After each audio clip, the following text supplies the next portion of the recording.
Pinatay si Diane Marie Molinido sa pamamagitan ng gunshot wound na pumasok dito sa ulo at lumabas habang siya ay nakaupo at lumabas po sa kanyang pigi.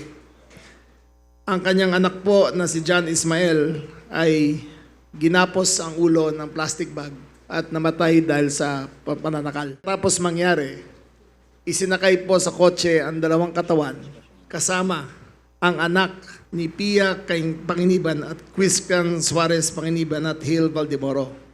Kasama nila yung mga anak nila sa kotse habang yung labi ni Diane Marie Molinido at kanyang anak ay nasa likod na nakabalot. Dapat papunta silang Baguio pero biglang umikot, pabalik, tinambak nila ang katawan ni Diane Marie Molinido at ni John Ismael doon sa Tarlac at sa Bulacan. Ang plano nila, alika, bakasyon muna tayo sa Baguio.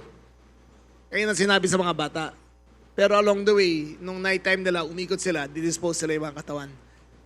Merong, psychopathic criminal tendencies talaga kasi walang konsensya eh. Paano mo madadali yung anak mo sa participation of the crime?